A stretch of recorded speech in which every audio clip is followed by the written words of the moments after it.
So let's talk about childhood trauma. Are there any films that you would have watched as a young whippersnapper that scared the shit out of you? Do you want the whole story or the abbreviated? Well, I don't know, but abbreviated. Oh, keep it short. Yeah, it's sort of a yes or no question. When I was a kid, my parents rented Alien from the Hanover movie store. I assume it was the Hanover movie store. That's Right. the only place really to rent. Well, Hollywood we North. never went to Hollywood North. No, me neither. Us neither. I think it was extra expensive. Well, I think the movie store felt a little more classier. I think it felt classier, and I think there was a couple of. It didn't have an X-rated section. Well, I think there was a couple of movie theater places that were a little more like, yeah, you can rent from us, but we're going to take down a copy of your credit card information in case. And I think my parents were like, nope. No. I don't think so. Yeah. Yeah. So Alien. Yeah, we watched. They watched Alien, and I was like between the ages of like 7 and 10, probably. Right. I don't know. And I remember them letting us watch it or me watch it or whatever, and having nightmares. Right. It's the only movie I ever remember watching and having nightmares. But that and the Never-Ending Story. So you have seen it. I mean, yes, but I don't remember much of it. The only bits I remember are bits that I have seen because of pulp culture references. Pulp. Yeah, like, you know. I like my culture pulp free, but if it doesn't have pulp in it, then it tastes sanitary, and it's disgusting. Okay, well, let's just watch Alien.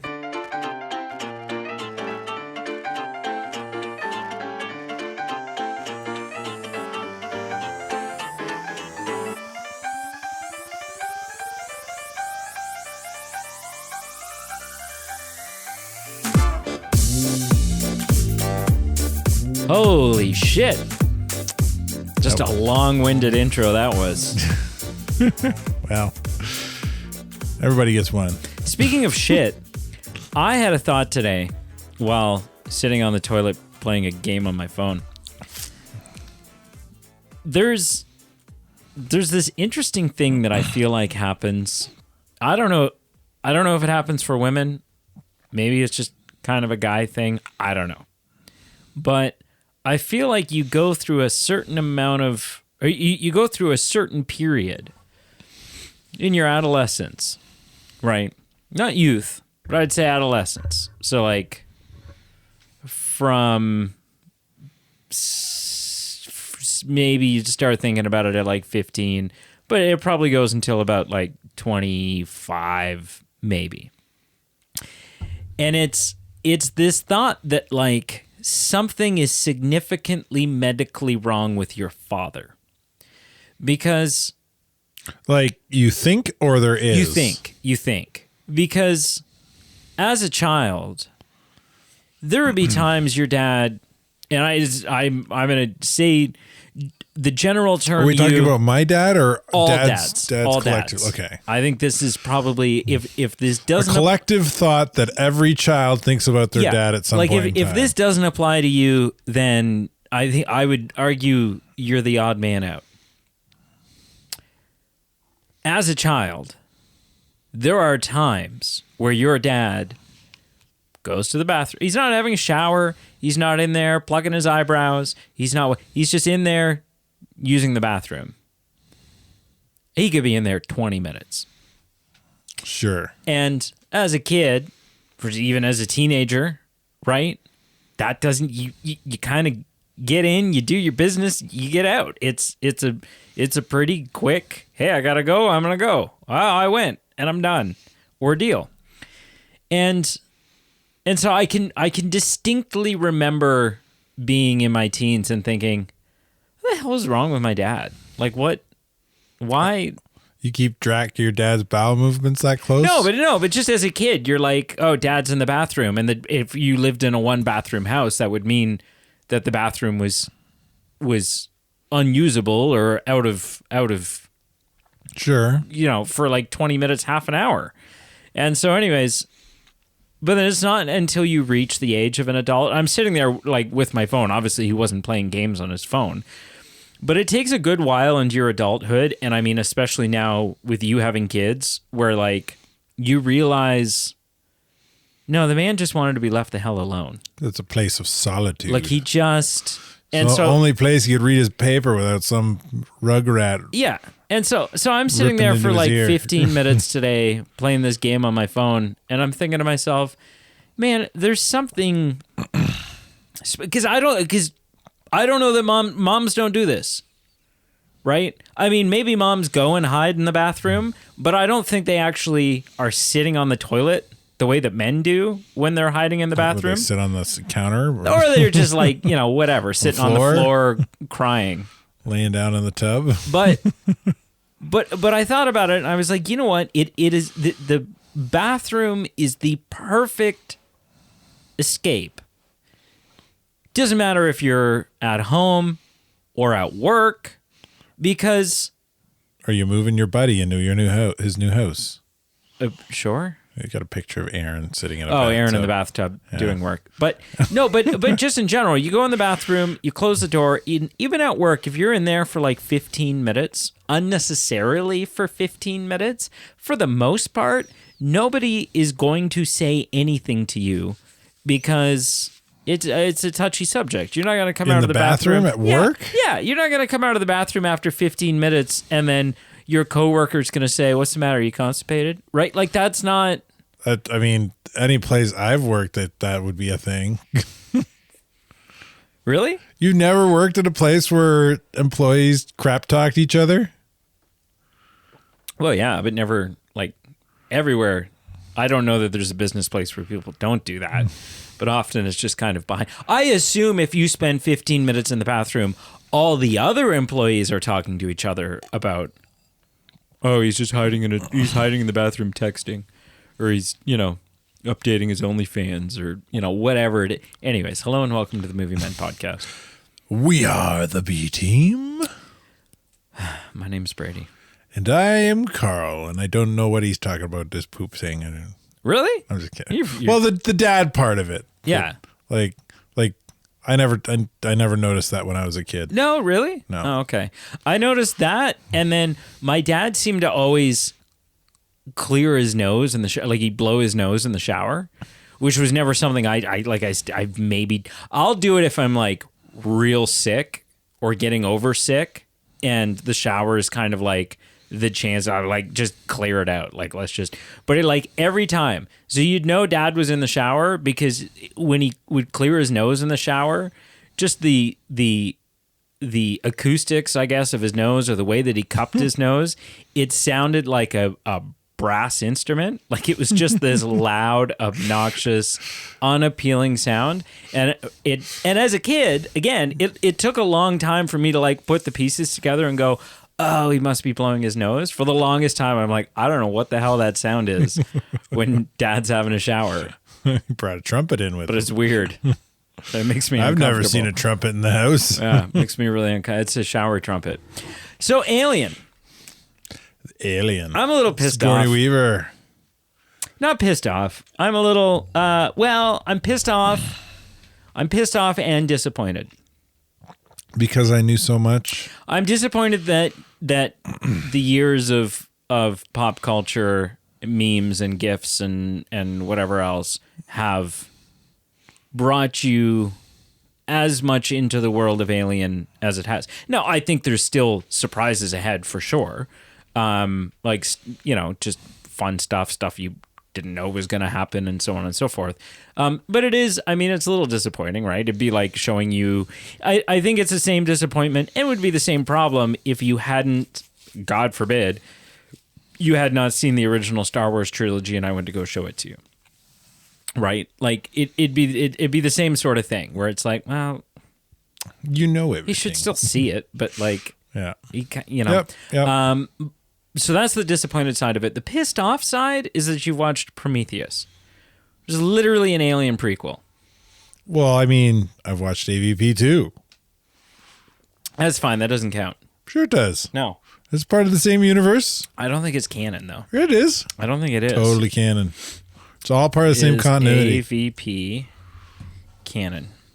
The same universe. Predator and Alien are the same universe. AVP Media is not considered canon within the Alien/Aliens timeline. Instead, What? AVP Media has its own canon. So think of it as like an Elseworld story or whatever. But I no, it's not disagree. canon. Sure it is. It's not, but it's not. Yeah, it is. It's yeah. Yeah. So, anyways, I'm a little pissed off that you've watched Prometheus, just because like, although it's maybe not it's not necessarily the best film in the franchise, but I think you'll get the more we watch these movies, by the time we reach Prometheus, I think upon a second viewing, you'll get more out of it. Yeah. Because you'll be able to go, oh, that's the, there'll be all those Easter eggs Yeah. that you didn't get before, and I'm still pissed off. Yeah. Well, there's a little bit of that in this. Yeah. Yeah. So, initial impressions. Sure. I think this is a really great film. I don't think it's without its flaws. But I think it does a lot of things really, really well. I think a lot of films that have come out after this that are shooting for the same sort of genre or trying to be films in the same sort of neighborhood of film. You're not talking about Aliens films specifically. No. Other sci-fi, space, or horror, monster, Predator, whatever. Yeah. Could learn a lot from this film. And if they took inspiration from this film, I think they should have given it a couple more watches and paid a little bit closer attention before going to make their film. Because I think this does a lot of things well that a lot of subsequent similar type films missed the mark on. But yeah, I think it's a great film. I think this film demonstrates or represents an evolution in filmmaking, which is a bold statement, I know, so we can unpack that. But yeah, it's iconic for a reason. Mr. Is it my time? I already saw this when I was in I came out of but it was playing on the TV in the hospital when I was born. I mean, to be fair, we've watched a film that was similar for you, where you watched it as a kid, but you barely remember. Prince of Thieves. Yeah. Yeah, no, for sure. But I also haven't, You got one. This one's mine. I don't have the printed out Wikipedia page of the Alien universe lore under my mattress. Yeah, but you would know enough about Robin Hood to know the continuity and what was going to happen. I guess. First impression. So I don't have it, even though I've kind of sort of seen it. I don't really have any recollection. Right. Even now, having just watched it. Yeah. I don't remember. Gonna have to go watch it again. And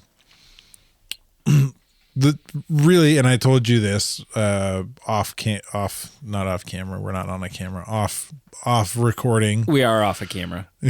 We are off camera. That like what I do remember from the film is all from other forms of media. Sure. So not a lot of surprises. Pretty much no surprises almost. And you jumped. Jump scares are different than jump surprises. Got you. Yeah. There was one. Yeah. I enjoyed watching it and as a kind of a fresh watch and first time pretty much, and yeah, less traumatizing this time. Much less traumatizing. Look back and I'm a stupid 10-year-old, 7-year-old me. What are you scared of? This ain't that scary. So if your initial impression's done, I have an interesting question for you. Shoot.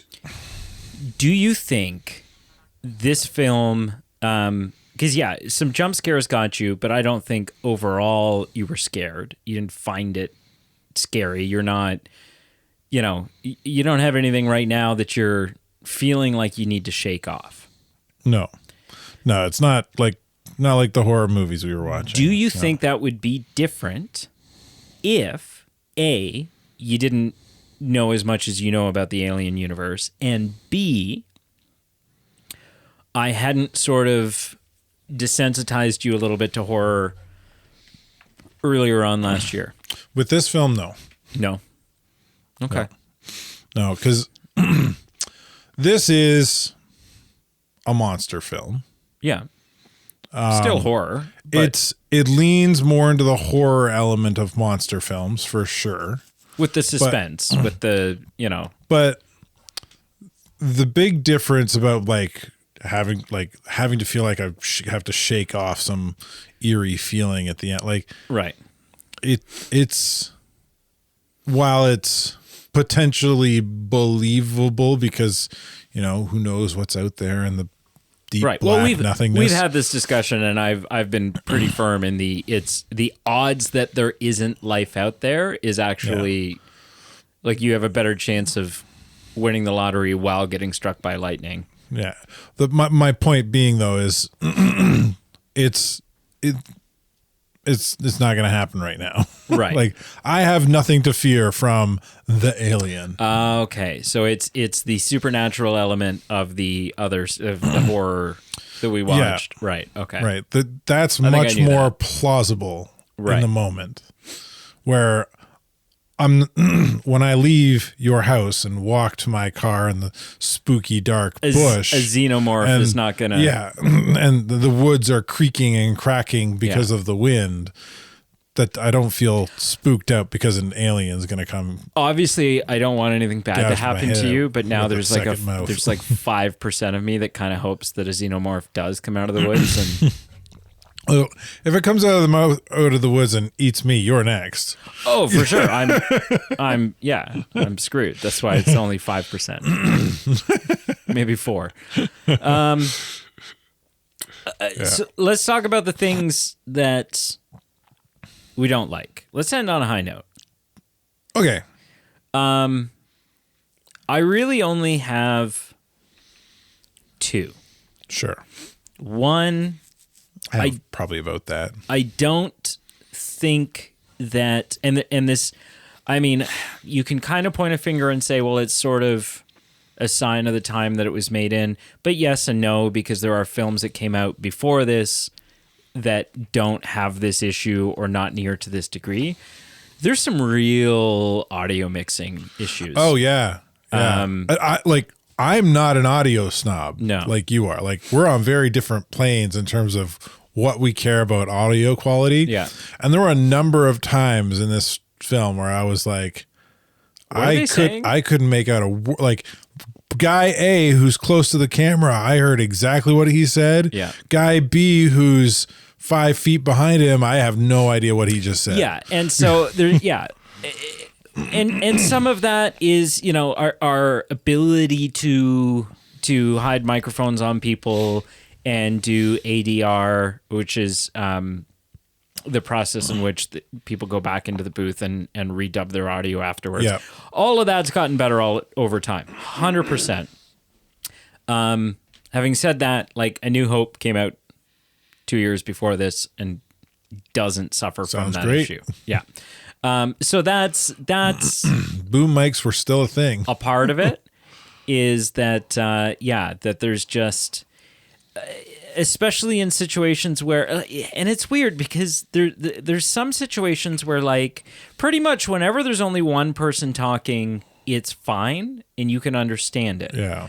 When there's a conversation going on and there's 2 or 3 people in the room, scattered about the room. When they're scattered about the room, it's you can't quite always make everything out. The other weird thing is, especially in the beginning of this film, there's some dialogue that you can't make out, but I don't think you're even necessarily meant to, right? Like Kind of mumblings. It's just it's people chattering around the table, having their breakfast after having woken up. It's radio chatter. It's XYZ. I just found that with this film, like, you know, lots of films do that, but this film particularly, it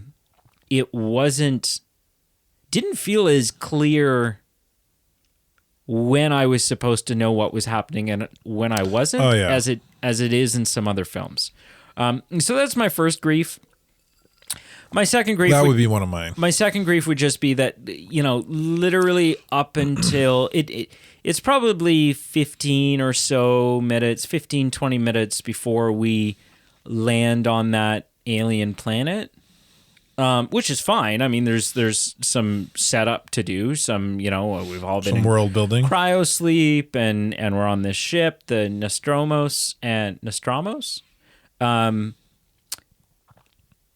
Those first 20 minutes, 15 minutes are a slog. Like yes, there's some setup to do, and I have no issue with that. I don't have an issue with the fact that it takes 20 minutes to, you know, before the threat or sort of, you know, before we really kind of jump into things. But those first 20 minutes just aren't done great. I think just a lack of stuff going on, a lack of interesting things going on, and some weird editing, right? Like we just kind of, it's 20 minutes of these people are having an argument or these people are bickering. And now there's some miniature shots out in space, and there's some more miniature shots, and then this person's working on the computer, and this person's doing this, and it's just kind of 20 minutes of nothing. I would chalk that up to badly aged. Like back in the day, that was kind of would be considered for sure perfectly acceptable editing and filmmaking, and and we'll find out when we watch my next film that that's just what people did. Yeah. But in this case it was pacing was not as big a deal. Oh no. Like you could have a really slow slog, what today we would consider like a slog of a film in terms of pacing. 60 years ago, 50 years ago, that was nothing. Yeah. No, 100%. That's every film. But it just, for me, you know, there are films where I can watch it and recognize, there are films from that era, even the 60s, where I watch it and I recognize this is paced pretty slow. Yeah. Or like, you know, this is we see the guy decide he's going to go to the bank, and then we see him lock his door. We see him walk to the car. We see him get into the car. We see him start the car and pull away. We see him drive around a few corners. Yeah. We see then we see him pull up to the bank, get out, shut the car, like, you know, all this stuff. And so there's films where that happens, and I recognize a difference in pacing, but I'm not bored. Right. And in this case, I just, it just, for whatever reason, the first 20 minutes, I'm like, this is, what is going on? In this one, devil's advocate would say that they're trying to set an atmosphere. Oh, for sure. Right. Does it achieve that? It kind of does. But I would say that my modern viewing sensibilities definitely don't enjoy it. Right. Yeah. But then immediately after that, it picks up, and it never feels like it has that pacing again to me. Yeah. And that world building kind of felt like it dragged out in terms of modern standards. The first 20 minutes felt like a futuristic space documentary in which, while exporting the documentary, they forgot to enable the narrator audio track. Well, yeah, Like, it felt like there should be talking. just them coming out of cryo sleep. In space, like you often find 5 or 6 minutes, you know, right? Like, yeah. So, anyways, that could have been a lot quicker. what else? So, you said you probably had 2 gripes. I covered one of them. We had one overlap. What's the other thing for you that I was going to touch on basing, but I would, chalking it up to modern viewing sensibilities, I don't necessarily dock it that hard. Okay. As a miss. For me, and this is not necessarily a fault on the film, I wouldn't say, more a personal preference of what I like from a monster style film. Okay. Is it went for more of the jump scare horror elements, where I feel like the better monster films are ones that deal more with how people interact with each other during those. And this doesn't really, like, with a crew of 6 people, it doesn't really do it. You have one human antagonist that you later find out is some kind of robot cyborg thing. Right. And that's the really only kind of human conflict. Oh, I disagree.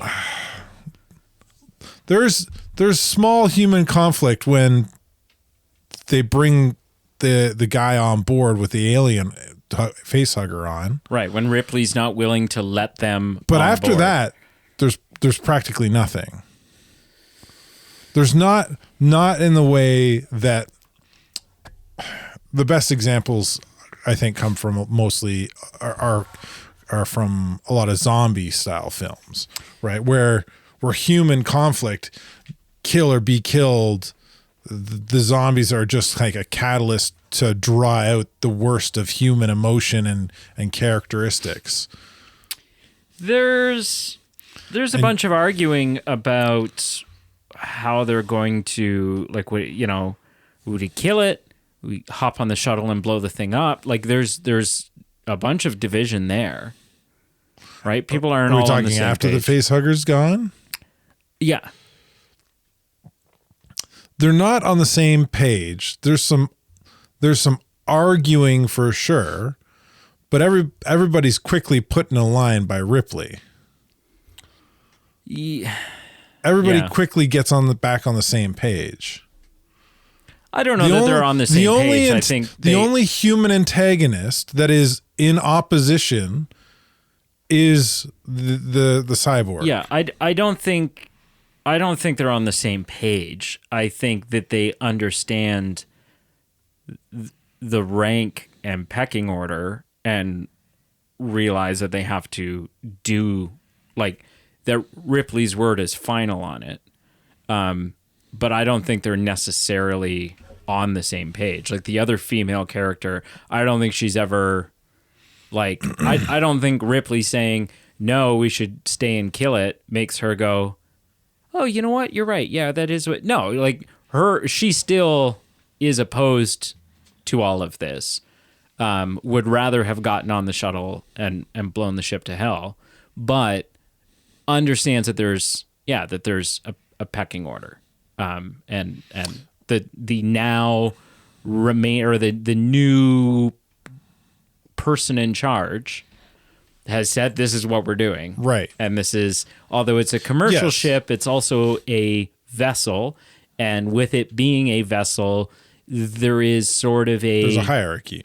Yeah, there's sort of like a militaristic ranking tie-in. My point isn't that there isn't conflict amongst crew. My point is there isn't the worst of human beings being brought out because of the monster. Right. It's this. Let me put it this way, right? In terms of filmography, your struggle is usually always categorized into a few things: human versus nature, or man versus nature, man versus monster. What? Hang on. Why'd you switch from human to man? I don't know. Human works. Whatever, human. It's a little more. I think because I think the traditional ism of the term the terms that they use man. I don't know. I think anyway, tradition whatever. is often Human. We'll sexist. use human. Whatever. Who cares? Most people. I don't care. It's a word.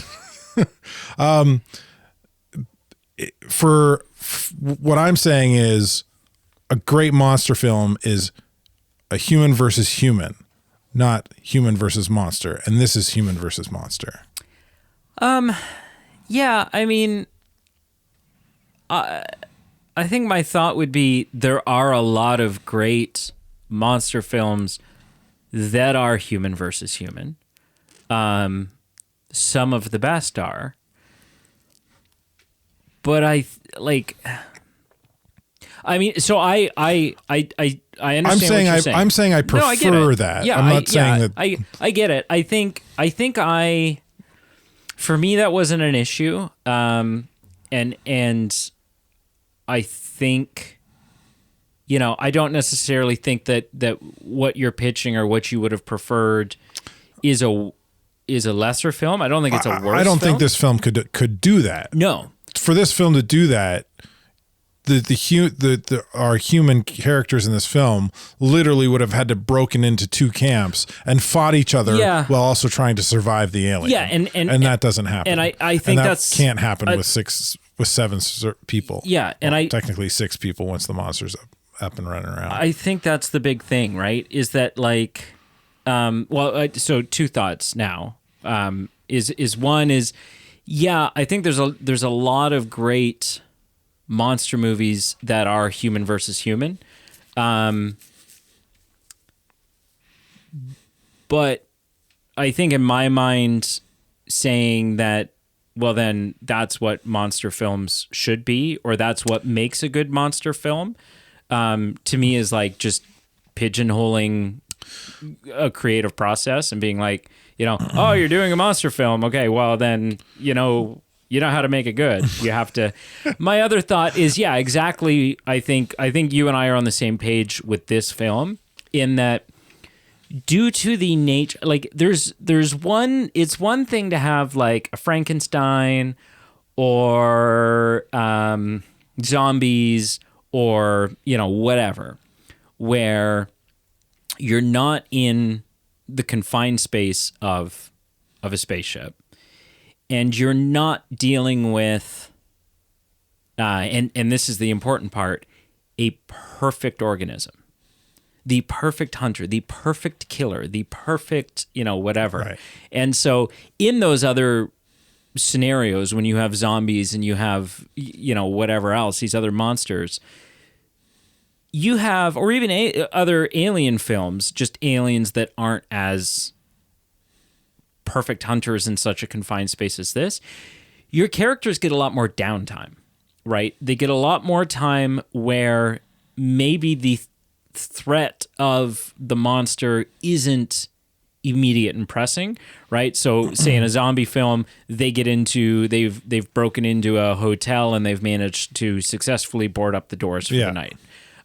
Then now that everyone has a chance to breathe, human nature takes over. Whereas in this film, they don't get a chance to breathe. Yeah. Right. They don't get that downtime.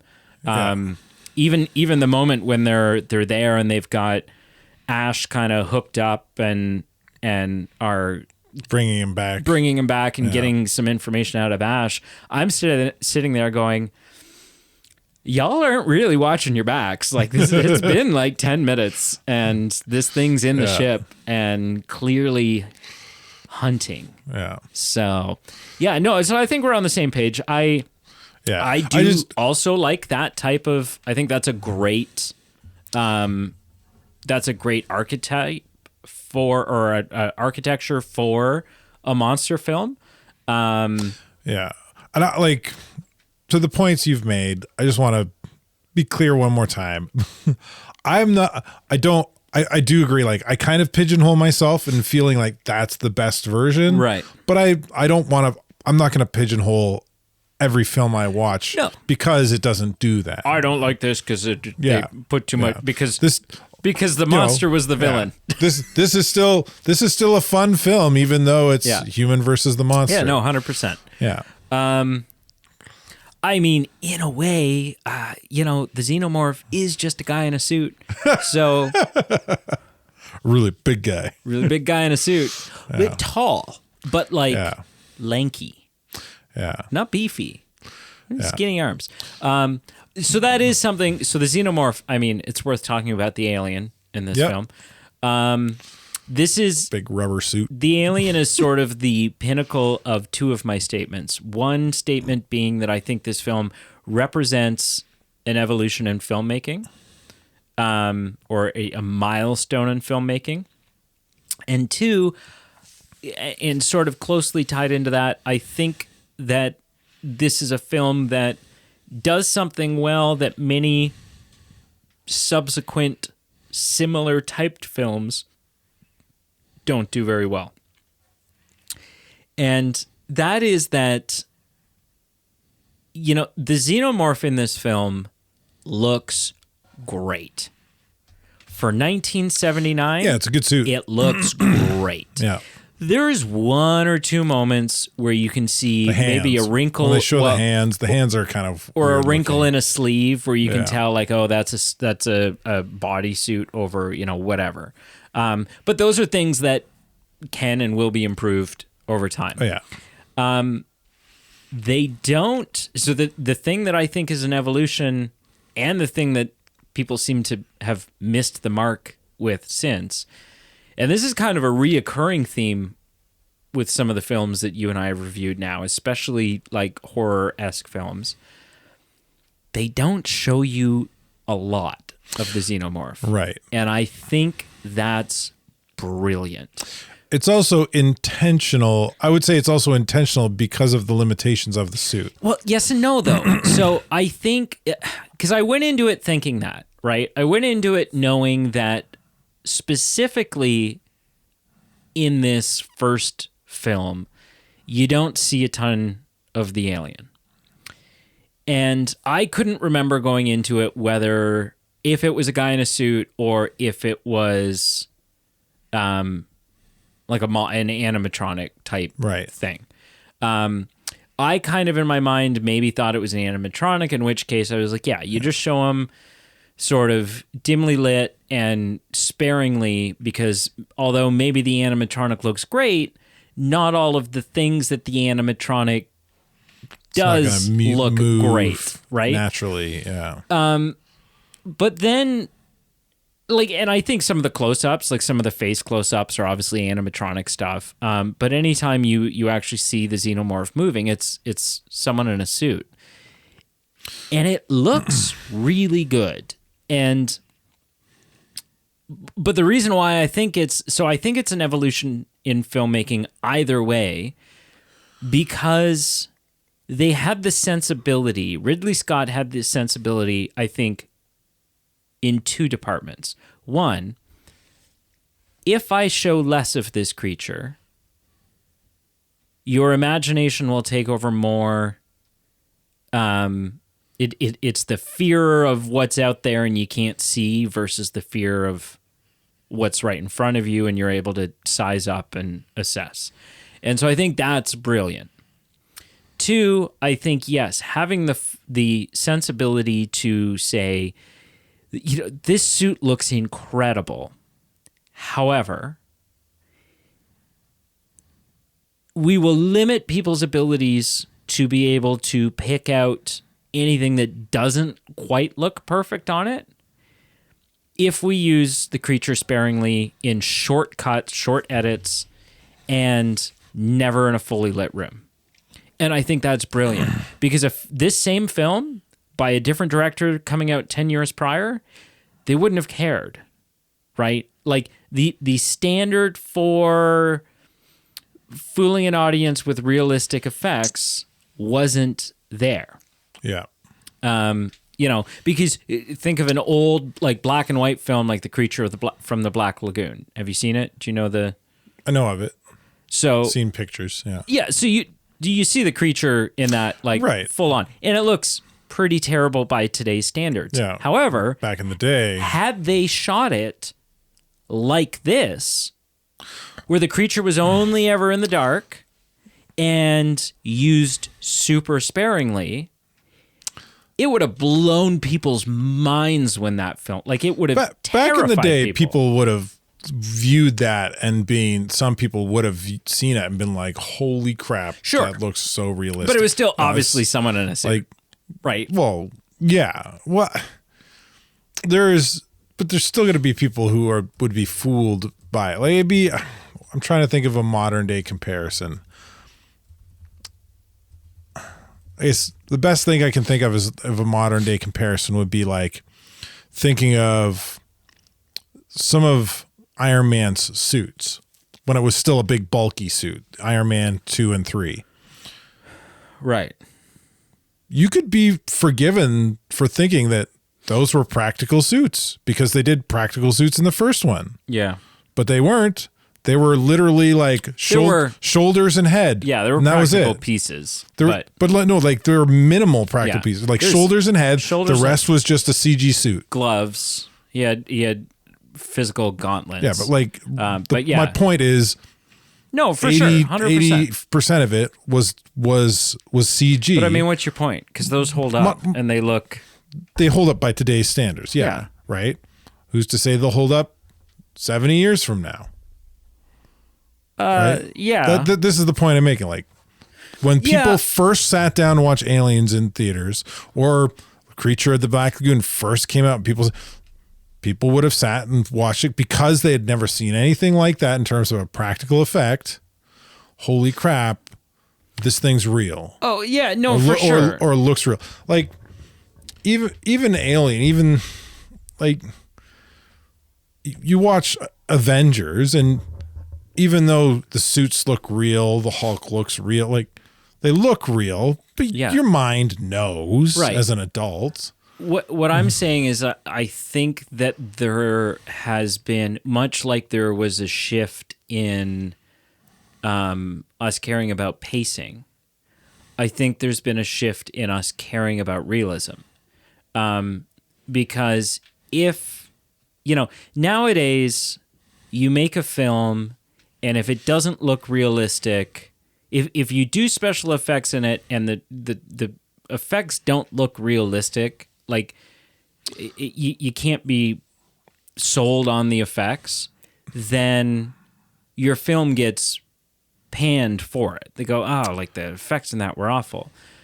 If that had always been true, right? If the same precedent on realism in effects that we have today was always true, then you never would have had the majority of the Godzilla films where it's clearly a guy in a suit stomping on toys, right? Like there's been disagree. A shift in entertainment standards. I would disagree in that I think you need to be more focused in your wording to say that the standard of quality has shifted because of the capabilities we've grown and gained. Oh, I think so for sure. I think that's the cause of it for sure.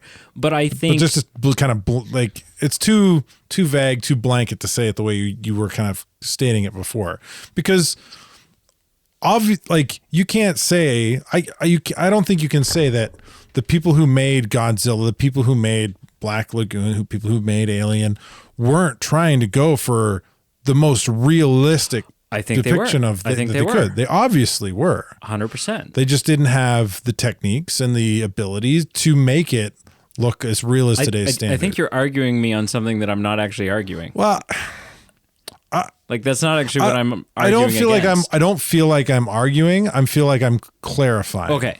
No, so what I'm saying is, yes, because of our upgrades and the improvements that we've made visually, yeah, we now know what is possible, and we hold everything to that standard. Yeah, our standard has grown. Yes. I think that if a film had come out in 1950s, let's say 1951, and that film did something like, say there was a monster movie, there was whatever, and that film did something that was unlike anything anyone had ever seen before. It was a great suit. It was, whatever. I don't know that if a different film came out 2 years later and it wasn't quite not as quite as convincing of a suit, right? Maybe the effects weren't as, oh my God, that's a real, whatever. The makeup on the zombie wasn't as good or whatever. But it was equally as entertaining of a film, or maybe an even more entertaining of a film. I don't think people cared as much, right? I don't, like the degree with which I think people were just happy to go to a movie. There were so few of them that came out, and you couldn't watch movies at home. And so it was a big deal. It was a big deal to go out and see a movie, and that was just a fun, exciting thing. Even if the movie was crap. Like, I don't know that a lot of people walked out of a movie theater in 1955 and went, oh, that was a real shit film. Like that, you can't wait for the box or can't wait to hear how bad this tanks. Like, it just didn't happen because people were just excited about the movies in general. Whereas now, we're much more, we've been silver spooned by good, we've been spoiled by what things can look like, that we care a lot more. Anyways, this is all, we're down a massive rabbit hole here. This is just a roundabout way of me saying that I think Ridley Scott was really smart in his execution of this. Agreed. And that if, that it represents an evolution in filmmaking because he made a choice which ultimately severely benefited this film. That's not a technology thing. No, right? He just understood the limitations of yes, and adapted to make a better film using them. And so my point was that 20 years ago, you could have done a monster film with a guy in a suit, and the suit wouldn't have looked near as good as the Xenomorph, obviously, but had even 20 years prior, had they taken that same sensibility and gone, what if we barely show the monster, and when we do show the monster, it's quick and he's obscured by shadows or bright flashing lights, and it's this whole. It would have been a massive leap forward. To see. Yeah. It just would have. It would have absolutely. It would have taken the effects from 20 years prior and have made them exponentially better. Yeah. I'd be curious. That'd be a curious kind of thought experiment / research project for someone that cares more than I do. I don't know how you would do that. To look into, like, is this something Ridley Scott kind of invented for Alien or pioneered, or kind of? I'm sure it's not the first second time or third. It was done. Like, when did this kind of process of obscuring your villain kind of start to take place? Yeah. What else? What else did you like? Yeah, what did you... I don't know that you've said anything. You've kind of sort of agreed with some of the things I've liked. I enjoyed the overall plot of the film, kind of the twists. There's a few fun twists and turns, like, even though I knew that Ash was a cyborg, it's fun to see, kind of watch that unfold and be how like, that reveal happens. Because he acts very human. There's only, up until that reveal, there's only a few moments where you're like, there's something off about him. He's not really reacting to the peril at hand type of things. And he really does act kind of very human. Yeah. Like, as they're leaving their spaceship to go investigate the source of the signal, he's like shaking his hands and kind of getting hyped up before he sits in the chair to help everybody out. And you're like, those are very human Yeah. kind of reactions to an exciting moment. He's a scientist. They're about to make some kind of discovery potentially. And Yeah. yeah.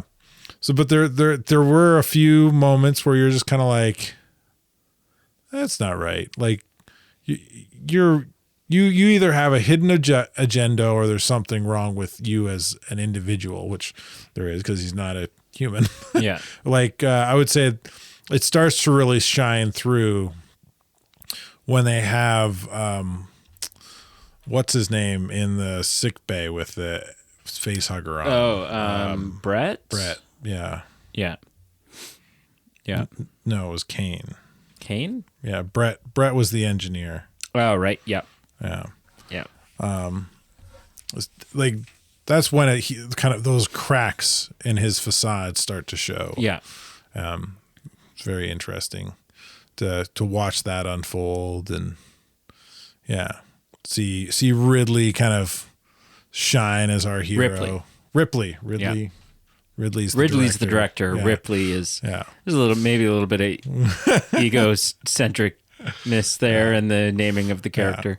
And I like Sigourney Weaver does an amazing job in this. Yeah. Like, yeah. I think the shining light of this film, the thing that makes it iconic, led to several sequels, several soon after sequels, and turned it into a franchise in which we're still getting installment. We got an installment last year. Yeah. Is one specific thing. And I think this has been proven time and time again. Tolkien proved it with Lord of the Rings. George Lucas proved it with Star Wars. C.S. Lewis proved it with Chronicles of Narnia. Trying to think of one more really good. Star Trek? Yeah, Star Trek. I mean, I don't know who created Star Trek. Gene Roddenberry, I think it was. But J.K. Rowling proved it with Harry Potter. What makes a fantastic movie or book or piece of content Gene Roddenberry is really good world building. Yeah. That is the linchpin of this film. Yeah. Is its world building.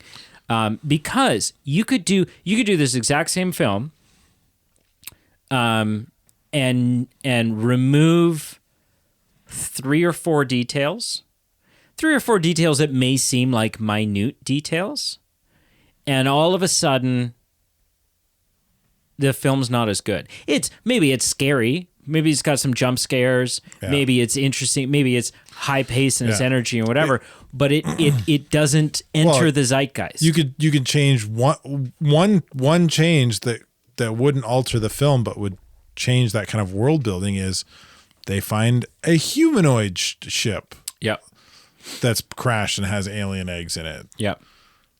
But now all of a sudden there's no aliens, there's no story to tell about the engineers, like the fact that Ridley went into this, and I mean, there are some there's things. No aliens. That's silly because there's still an alien. There are some things that are explained in future sequels and even prequels that I'm not saying he necessarily had an answer for at the time when he made this film. Definitely not. Right? Like, who's the giant alien in the chair? Well, we do get answers to that type of thing down the road. Yeah.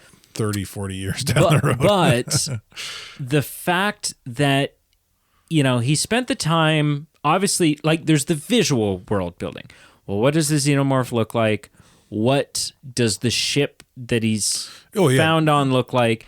And that was a moment that I had when they were first exploring that ship, and they find the alien in the chair, and then he's like rappelling down into, he calls it a cave, but it's like a chamber, whatever. Yeah. And I was thinking to myself, there is, like, that whole sequence to me is almost as frightening, if not more, than the sequences with the xenomorph in.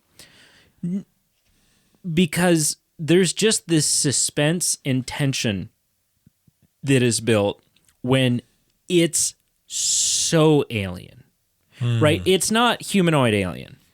It's so alien. The alien to the us. Alien, the dead alien they find in the chair is like 3-4 times their size. Yeah, it's so alien to us. Yeah. We don't know anything about them. We don't know if they're hostile or they're friendly. We don't know how their bodies function in terms of like, do they have lungs? Do they breathe? Or is this the spaceship itself is very compared to the monstrosity that we see for the human ship, the human transport ship. This thing is the alien ship they find is very sleek. And so that's always the thing too, is when you see something. I love this, and for some reason this freaks me out. And I don't know if this is a universal thing or if this is just something that works really well on me, but this is always something that like gives me the creeps, is when a film does what this film does, where humans find something that seems animalistic, seems like we would likely be higher up on the intelligence food chain than this thing is, right? Because it doesn't seem to speak, or it looks like a creature, and it's sort of our nature to just go, well, and like nothing's as intelligent or higher up than a human.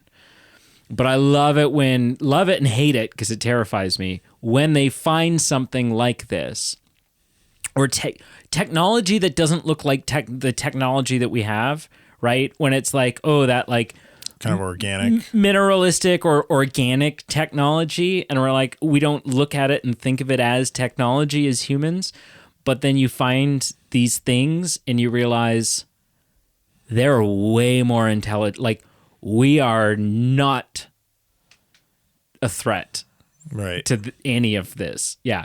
But I love that world building, but specifically the fact that Ridley put the time and energy into going, okay, what does the life cycle of this thing look like? That's something that did not need to be added to this film whatsoever, right? The fact that it comes out of an egg, and I will even go so far as to say this. I think the fact that it comes out of an egg as one form and then plants another egg inside of a host, that original, the face hugger, dies off, and then the chest buster, whatever they're called, comes out, and then it goes through some metamorphosis. Like, it's going to shed its skin, it's going to do all this stuff.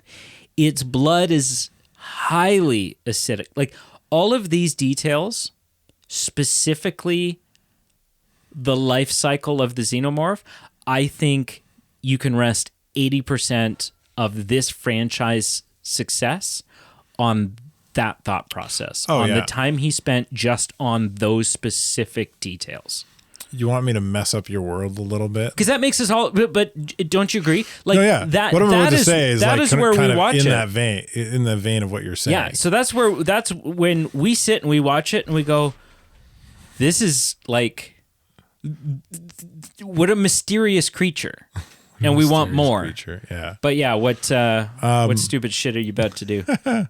I didn't realize this. Okay.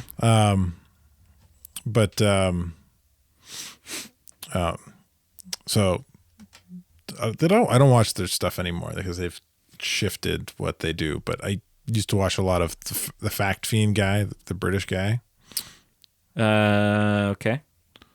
And so apparently the guy who originally wrote either the screenplay or novels or whatever this is based off of. Right. Well, I mean, that's important. Wasn't a book. The concepts for the kind of alien, the way the alien looks, the way the eggs look, was a lot more Dan O'Bannon. Sexualized. Oh? Yeah. Like it would impregnate you? No, to the point, like the egg had one slit instead of two, so it looked like vagina. Right. And then like the whole like face hugger sticking a big tube down somebody's throat. Like it was supposed to be a lot more graphic. Okay. And yeah.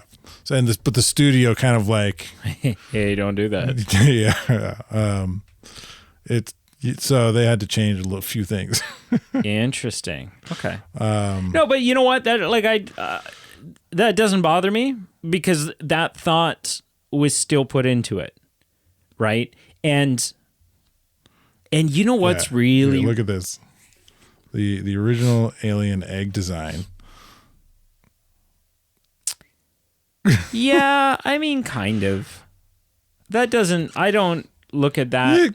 Even with you having, even with you having told me that that's what it is, I don't immediately look at it and see it. But yeah, okay. Yeah. If you want to see this for yourself, just look up original alien design. Original like face hugger alien design. I mean, and that's a great way of explaining what you didn't hold it up long enough. Prototype translucent. Yeah, I mean that's pretty much what we got, just black. Except, oh no, that's another hand. That's his arm. I thought he had a giant dick? Yeah, I did. Anyways, you know what though? I think this is a perfect example, because I think this is something that you and I disagree on quite a bit, and I think a lot of people disagree with me on this. Put your phone away. I think this is something a lot of people disagree with me on. This perfect example, right? There's people all the time. A studio should just hire the director and let the director make the film they want to make, and not intervene or have to have their say on certain things like at all. Which I disagree with entirely, for multiple reasons. Reason number one, if you're a studio and you're giving a director, if you're a studio and you're putting up $250 million to have a movie made and you don't have some input, what do you just handed out $250 million for? But more specifically, I mean, this is a great example. This is a great example about how some studio input or a studio saying, no, we need you to change this one thing, I think was a great change, was a smart change. I would agree. And we've talked about that a little bit before. I would be on the fence of studio involvement should be minimal. Not at all, right? The studio should be like, kind of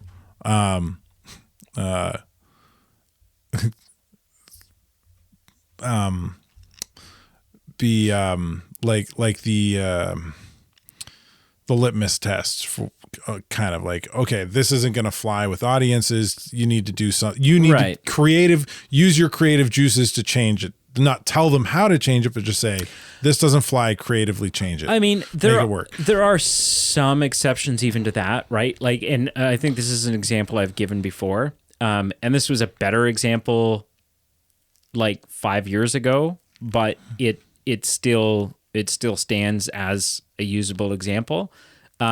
There's no studio in the world that intervenes more and has their creatives on a tighter leash than Marvel. You want to talk about all the Avengers movies, Avengers Endgame, Avengers Infinity War? Marvel really, really intervened. Marvel really said, look, this is basically the movie we want you to make. I would say in the Infinity Saga, that was true. Yes. I would say in the more recent films, it's not. I would say like Taika Waititi's Thor Ragnarok. Yeah. Definitely kind of in that vein. The studio had kind of a leash on him. Yeah. Love and Thunder felt like Waititi had no reign on him at all. And that's why it failed. Do you know why that is, though? because once the Infinity Saga ending sort of lined up with Bob Iger leaving Disney, Bob Chapek taking over, Bob Chapek putting in all these other he hired all his golfing buddies and stuck them all in there as like, okay, now you're the person that oversees this. Now you're the person that oversees that. And so now there was like several more people that Kevin Feige had to answer to. And so a lot of power was taken away from Kevin Feige. The other thing was Bob Chapek's massive mandate of like, Disney Plus is going to be our baby. We just need to flood Disney Plus with all the content all the time. And so you literally saw Kevin Feige go from, hey, we release 2 or 3 films a year to we put out 9 projects a year. TV shows, movies, shorts, and whatever. So I don't think that was Kevin Feige or Marvel saying, hey, we don't want to intervene. That was just Kevin Feige going, I'm not sleeping as it is. I can't juggle all these eggs. I just can't do it. Anyways, let's wrap up our talk about Alien here. I think it's a great film. I think it's great. It's fun. I'm curious to see because a lot of people like the second one, Aliens, more. A lot of people consider it to be the best one in the franchise. The second one is the one directed by James Cameron, I think. It definitely, from what I know of it looks like it's got like more action. You got Marines and guns. It's interesting because fighting more aliens, and this Aliens doesn't come out till 1986. So there's a big jump. Yeah. And yes, it's very sci-fi military heavy. Yeah. Laser guns and that's the reason I don't really like the second one all that much. I mean, maybe upon a second viewing, because I've only seen it once. Maybe upon a second viewing, I'll be like, when did you watch it first? Within the last 4 years. Okay, so recently. And Fairly so recently. I'll come around. We'll find out. But I remember thinking the second one is like, you know what? There's some good moments here, but there's also just a lot of like, it feels like 80s sci-fi military movie. And I'm like, I don't care. Marine. Like, I just don't care. Like, this is boring. Like, military stuff doesn't do it for me. So everyone's Starship Troopers isn't going to do it for you. 100% no. I mean, Starship Troopers might. It's a satire. Because it's going to be funny. There's not a lot of humor. It's a satire in the same way that what was the other film I made you watch that was a satire that you were like, what? No. RoboCop. RoboCop. It's a satire in the same way because it's directed by the same guy. So it's the similar kind of satire. I mean, isn't satire by nature the use of humor, irony, exaggeration, or ridicule to expose and criticize people's stupidity or vices, particularly in the context of humor is an element politics, of it, but it's only one, and other topical issues. Okay, wow. So you can take a humor out of satire, and you still have lots to work with. Yeah, it's not as good. I prefer my satire to be funny. Anyways, let's rank this thing. Sure. I go first. Yeah.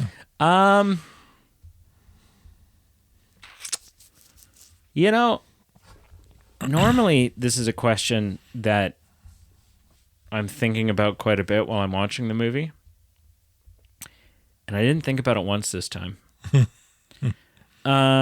Which is maybe a sign of a good movie. Enjoyed it that much? Right? I was just sucked in. Yeah. I'm going to say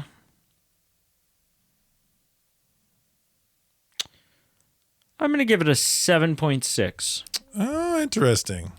I think it's I want to leave room for improvement. Right. And maybe that's folly because maybe this is the best one. But it's iconic. I think it's masterfully shot. We'll watch 2, and then you can retroactively increase if you want. Yeah, it's just such a solid film. The actors in it are all great. We didn't cover that, but the performances are great. Yeah. Right? Sigourney Weaver's fantastic in this. Even Jones the cat. Cute little guy. Should have been a dog. But it's an iconic film, right? It's referenced in so many other things. Oh. It was referenced in Avengers Endgame. Yep. Right? When they suck what's his face out through the hole in the spaceship. Well, that was just like aliens. And Peter's like, "Hey, Mr. Stark, have you ever seen that really old film Alien?" Yeah. Which is like a reoccurring because in Civil War he's like, "You ever seen that super old movie Empire Strikes Back?" Yeah. Yeah, I 7.6 I think is just like It's interesting. Cool. Yeah. yeah. I think it's really solid. I'm not gonna quite go 8, but 7.5 just kind of feels generic. So, well, do you know what I mean? Like 7.5 is like, it was great. Yeah, but it's a little bit better than great. It's great, but also iconic. What says you? Well, I had my number locked in before you said yours. Okay. And I don't care about 0.1 increments. Okay. So I'm going 7.5. Really? Yeah. So I liked it better than you. I by 0.01 because I don't want to do 0.01 increments. Yeah. Talking it out here, one of the big things was that we talked about was the pacing. But as we kind of hashed out a lot of the other stuff, the pacing I said didn't bother me as much. And I think the reason it really doesn't bother me that much is because even though it's a little slow, the set design and everything else that's going on, there's so much to chew on. Like how what's the phrase that like an actor really kind of chews on the scene, or how's that phrase go? Do you know what I mean? I don't know. Probably sexist though. No, it's not. It's when an actor kind of really makes you feel like they're part of what's going on. It draws you in. Anyway, good acting. The scenery itself, the set itself, like all that 5 to 10 minutes of just like the camera wandering through the empty halls of the space station, like it's slow pacing, but it's super interesting. Like, oh man, it's fun to look at everything. This is a really interesting space age design and impressive that this film came out 2 years after Star Wars and doesn't look or feel like Star Wars. Yeah. Do you know what I mean? Yeah. Like it would have been really easy to just make the tech look like Star Wars. Yeah. I mean, outside of like the spaceship moving around kind of cinematography using miniatures. Yeah. That feels simple. But like other than that, like the spaceship itself does not feel like anything Star Wars. Which I mean, the tech very is industrial. The tech is a funny thing in and of itself because it's always like, this is because what year is this supposed to be set? It says it in the way beginning. in the future, and they're using like Commodore 64 computers what for year space travel. Is Alien set in?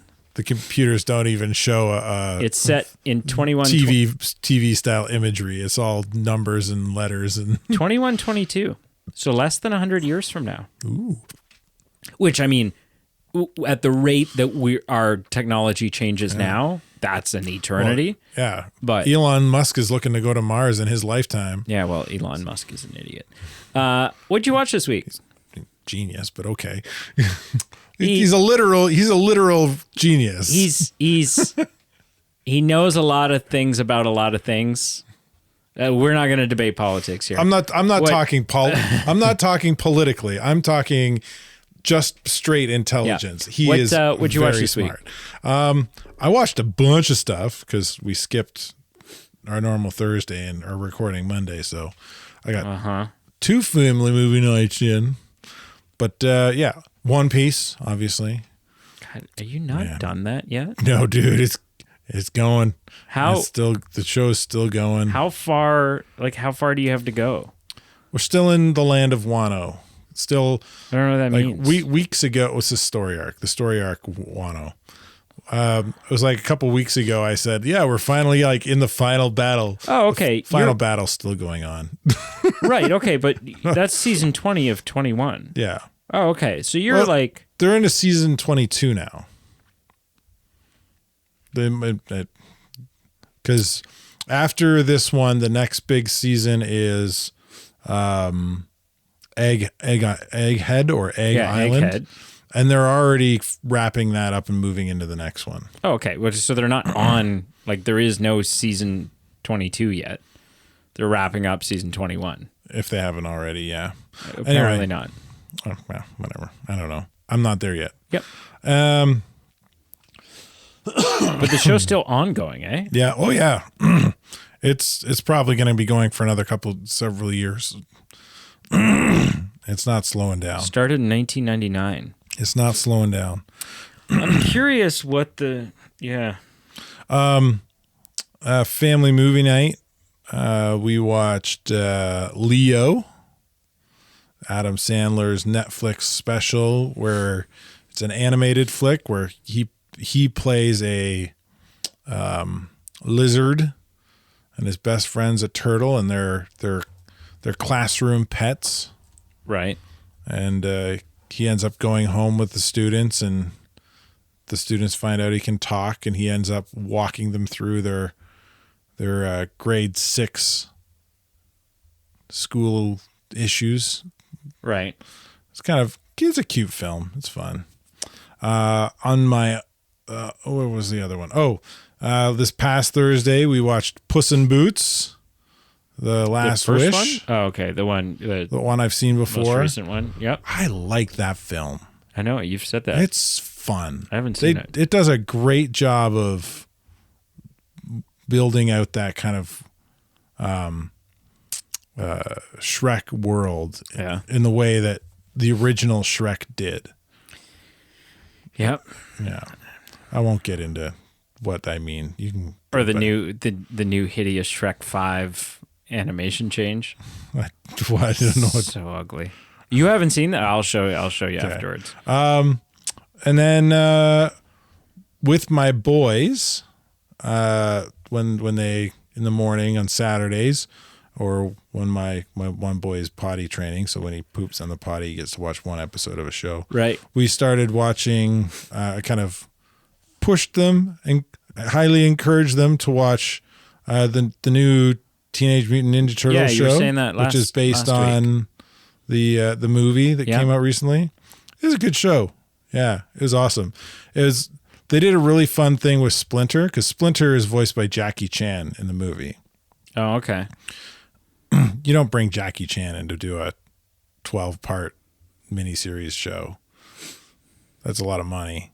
They had all the original voice actors for the Turtles, but those are all child actors. So, right. I mean, they're affordable by comparison to Jackie Chan. But anyway, they made Splinter talk in Vermin. The end of the movie, you hear Splinter talk in Vermin, which is just a bunch of squeaks and scratchy sounds and squawks, and he just talks in Vermin the whole time. It's just kind of funny. And then on my own, I watched Blue Beetle. It's on Netflix now. Is this your first viewing? Yeah. Have you seen it? I have. Yeah. It was fun. It was, I feel like it's definitely better than The Flash. Oh yeah. It's better than The Flash. The Flash had problems. I mean, so does Blue Beetle, though. It has a few, not as many problems, I think. The Flash has a big highlight in Batman, and not just a Batman, but like a classically beloved Batman that some people sitting at this table might have blinders for. Well, sure. Yeah, right. But Batman. My takeaway was that it was a really fun film, and it was definitely better than The Flash. Okay. And it's a little sad that we're potentially not gonna see any more of that character. Oh, we are totally 100%. James Gunn said that although the first you gotta go back to our news days where nothing made sense around the DC thing. Nothing still makes sense around the DC yet. James Gunn said, well, it's mostly kind of makes sense now, but James Gunn said the first project in the new DCU is Creature Commandos. The first movie is the Superman movie. And he said, this Blue Beetle film that's coming out, which he didn't have anything to do with, it's not canon to the new DCU. But that guy as Blue Beetle is the first official character of his DCU. Okay, so he will be Blue Beetle in a James Gunn film. Okay, that's cool because I really like that actor. He's great in Cobra Kai. I really enjoyed him in that show. So seeing him as Blue Beetle was a lot of fun. And he did it. He did a fine job. Yeah, and then last thing, my wife and we started a new show. Okay, we wanted something but she was pretty set. She wanted to watch something that wasn't just 6 episodes and done, and then a year from now there's another 6 episodes. She's kind of over with that for now, right? Because a couple of the shows that we had watched about a year ago now have like a sequel or another season on Netflix, and she's like, that was a year ago. I don't remember what happened. I'm the same way with I've been that way for a long time, where I try to avoid a show until the show is done. Right. So I'm canceled or wrapped up. Yeah. So I'm not often part of the water cooler conversation. And the ones that I've been like, well, no, I have to I gotta watch it. I'm constantly pissed off to no avail because Brianne and I were just talking about this the other day. I was like, well, I guess it's just about time to watch all of Stranger Things again so that I can remember for season 5. Right. Yeah. The season recaps don't do it for you. No, God, no. No, because there's, you know what? You get the gist. You get the gist from those. The important talking points. But there's nuances in character and character relationships and whatever that if you have all that, it can change what, if 11 goes to say something to Hopper in season 5, depending on the way she says that, it could be a callback to something with from the knowledge 1. of everything, or even just ooh, because of this other conversation that they've had, or because of all this other drama that wouldn't have made it into a recap, this thing that she just said to him actually carries a lot more weight. Right. And so it just makes it better if you're super caught up. For her, it's more of she just forgets everything. Right.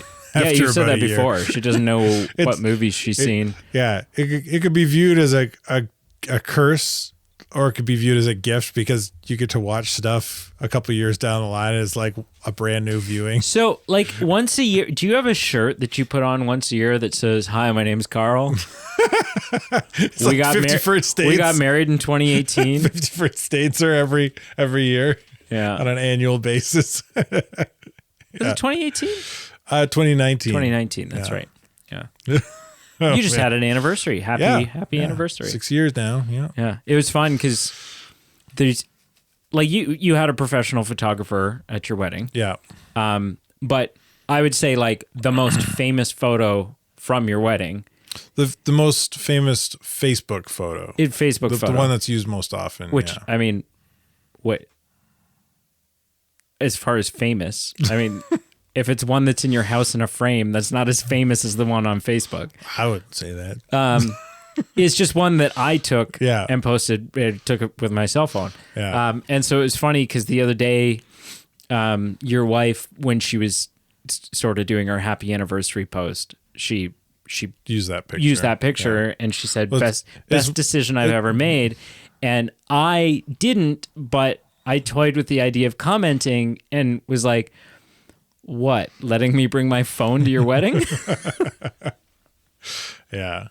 It's a good photo. the photographer we got was kind of a friend of the family, and she did an amazing job. She's an incredible photographer. Yeah, but we didn't get, for whatever reason, we didn't get a lot of great shots at the reception. No. I don't know what happened there, whether it was like a miscommunication with us to her that was something we would want, or not. But yeah, we not that we're unhappy, because like the photos that we did get from her were all phenomenal. Yeah. I haven't seen well worth the money. Any of those. I'd kind of like to. There's photos of like me, because I'm in a bunch of them. Like there's photos with like us posing with guns and stuff. Yeah, it's family tradition. I wouldn't. Me and all my brothers wedding photos with guns. I wouldn't mind seeing. I don't think I ever saw them. Well, when you're over at my house in the future, we will. I got a haircut for that. My hair looks great in that. Yeah, my hair looks great. Your hair does look great. Yeah. Yeah. Cool. Is that all you watched? Wait, I haven't told you any of them. No, you haven't asked. I'm not interested. Nobody else is either. Shocker. No, just kidding. What did you watch? So we're still watching Clone Wars. Yeah. We are about 4 or 5 episodes into season 6. Okay. So which is only close to the end. 13 episode season. And then season 7 is only like the 12 or 13 episodes. So we're very close to the end. We're at the point where, spoilers for Clone Wars, where Fives found, there's the whole the clones are getting wise to the chip, right? And so it's like, ooh, right? Like things really get crazy here. So we're just about done that. I watched a film called We Live in Time, which is Florence Pugh, Andrew Garfield. Time. It's a great film. It's non-linear storytelling. The 3 warnings that I would give people. I seen an ad or a preview for this. I think. So does he get? Yeah, he becomes paralyzed, right? No, not at all. No, not even a little bit. I'm thinking of a different film then. Also, dude, spoilers. This is like a brand new film. So had it been, put your phone away. I'm just telling you what I watched. I was curious about what you watched. I'm about to tell you about it. All right, tell me about it. Really, really, really, really good film. Didn't get any there was no Oscar stuff, but I think maybe it was either it might have been a direct to streaming thing. Like it might not have had a theatrical release, right? Or did Oscars don't like the streamy ones. Did some film festival stuff or something like that, but didn't qualify. There needs to be a new show. Otherwise, it is that type of film. It's a very it's a drama. So I would definitely recommend you check this film out. The 3 things that I will say though is that the film is it on Netflix? No. Disney? No. I got nothing. I think might be. I don't know where it is. We rented it. The 3 things I'll say. 3 things I'll say. 1, really, really good film. 2, it does deal with.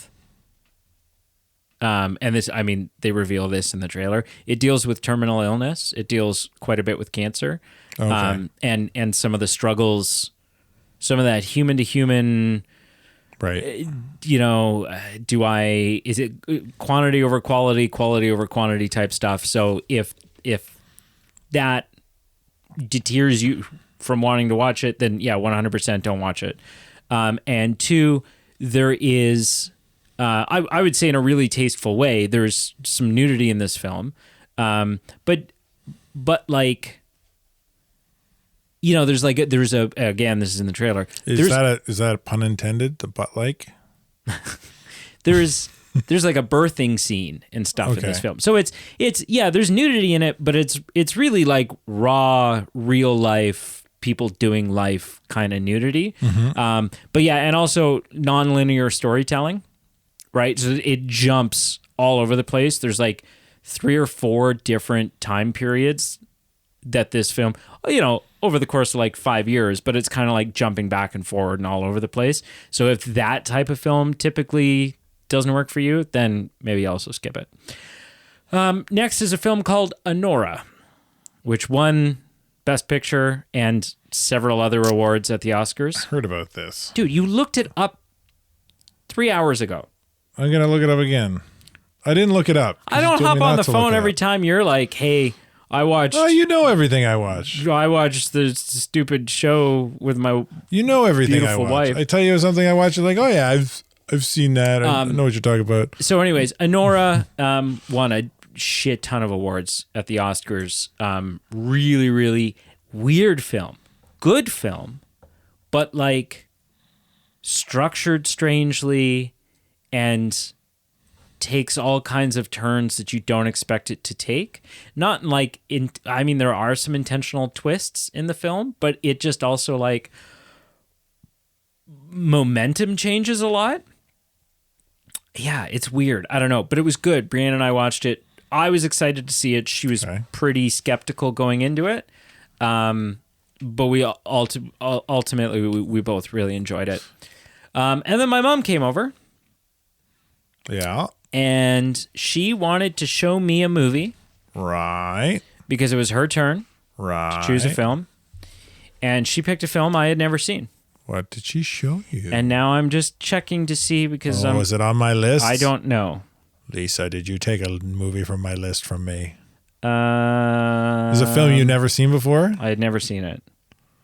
It's a Fight Club. It's not on. No, you and I watched Fight Club together like 15 years ago. That's right. Yeah. No, it's not on your list. I saw Jaws for the first time. Oh, no way. Yeah. I'd never seen Jaws. Very cool. You know, like, yeah. And That's that's a good film. That's the reason I hadn't seen it, right? Yeah. I really liked it. Yeah. Really liked it. Really. Yeah. I mean, Steven Spielberg. That's a franchise that does not hold up.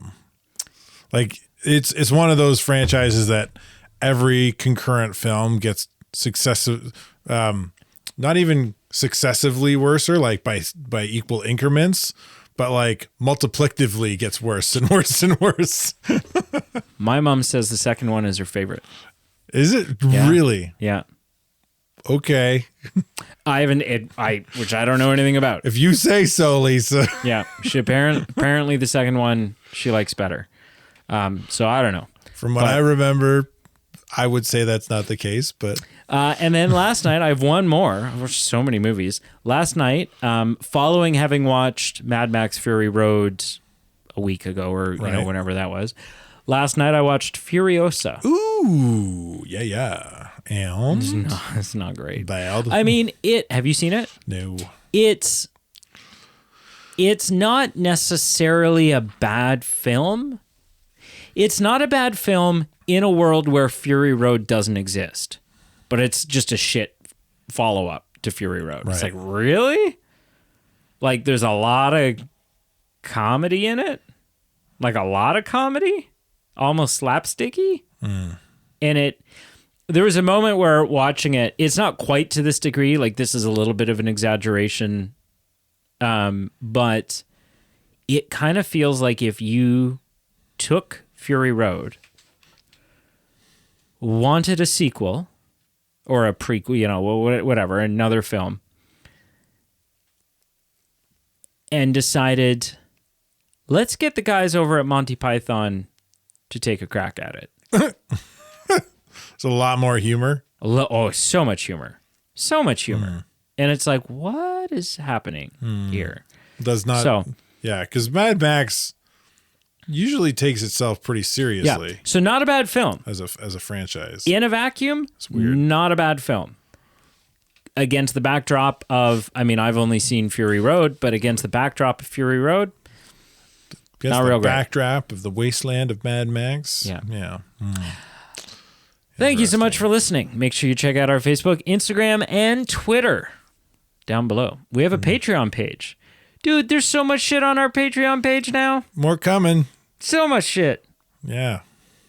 The Patreon page, if you're listening to our Superman reviews, which have been dropping, the Patreon page is going to be where you get to hear our review of Superman 2, the Donner Cut.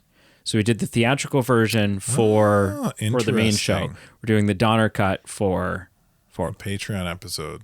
vastly different film. Like I would say 75% an entirely different film. Really? Yeah.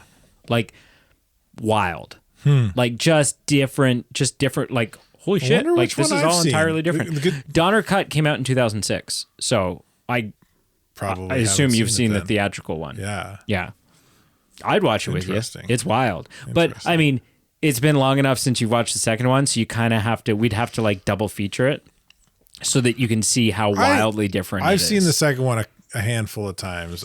Yeah, but it's like it's different to the point where even some of like half the movie is entirely different scenes. And a lot of the scenes that are the same from the theatrical cut, it's like, oh, but this is the same scene, but they've used a different take. Like this is not the same performance. Yeah, so it's crazy different. Like far more different than the Snyder cut is for Justice League. I haven't far even seen more the Snyder different. cut. Really? No. I've seen the movie, but I haven't seen the Snyder cut. That surprises me. Yeah. How come? I don't know. It just hit my radar and blipped away as quick as it came, and I was just like, We can't really do an episode on it because we did an episode for the Snyder all cut, right. but I'll watch it I'd watch it eventually. with you. Yeah. And merch. We got stickers now, Stickers I mean, we've to always had stick on your stickers. stuff. but we've got like fun It'd be Pixar. like Brady's laptop and just covered with stickers of Yeah. people's faces you don't know. I know all these people. Who's that? A really pretty girl. I don't know. My mom had that. Oh, my mom. I think this came in because I don't know, like either the bearings or something about the gear Skateboarding, about the gear you buy for skateboarding is the same for roller skating. It'd be the bearings. And so she potentially wheels too. yeah, Some so of the wheels she too. ordered some No, stuff and Certain wheels, it came with some probably. stickers. Yeah. And so that's what I got. Yeah. So we've got stickers. There's two Stickers. new sticker sets. One is, I mean, they're both of the three of us standing there. One is Pixar-esque, and the other is alien lizard people. Pete didn't like that one, like at all. He was like, meh. There's dinosaurs instead. Yeah, and I'm just like, why? Because you're the ugliest one. Which I didn't mean as like a, And he's like, wow, I think it's all pretty equal. And I'm like, Speak for yourself. whatever. They're lizard people. Like it's not even like, what are you? We're lizards. It's not a beauty pageant. But the Pixar one's cute. Yeah. And I would say like fairly, like it looks like Yeah. us. Yeah. Everyone you've done, Pete's in like a white shirt. Yeah. I was like, every time I see it, I'm like, I don't think I've ever seen Pete in a white shirt like that. I just, Because like I'm in a hoodie. I'm always wearing hoodies. You've got like a leather punk jacket on. Yeah. You got a leather punk jacket you always wear when Yeah. in the spring and fall. And I don't know if I've ever seen Pete in like just a plain white long sleeve shirt. I mean, but what does Pete wear? He's got, it's like no. Put a doctor's. Pete's, I know Pete's listening to this, but like Pete, compared to you and I, Put like, what do they call them? Scrubs. Put some scrubs on them. I dress kind of punky. You dress kind of like skateboardy, Yeah, a little bit, sports kind of whatever. Pete dresses kind of preppy, right? Like compared to the two of us. Put him in a tweed jacket. Yeah. What was I gonna say? Anyways, I hope you like. So far, there's been no comments about how in all of the like those stickers that I made, right? The new stickers that are up on the store. Yeah, the ones where I took all the gray out of your beard and took like 40 pounds off of you. Yeah, you're welcome. 40 pounds. Probably. Maybe 20. Oh no, I'm not there, but like, I'm not that heavy set. but the stickers, that guy's pretty trim. I'm trimmish. Anyways, we'll see you next week.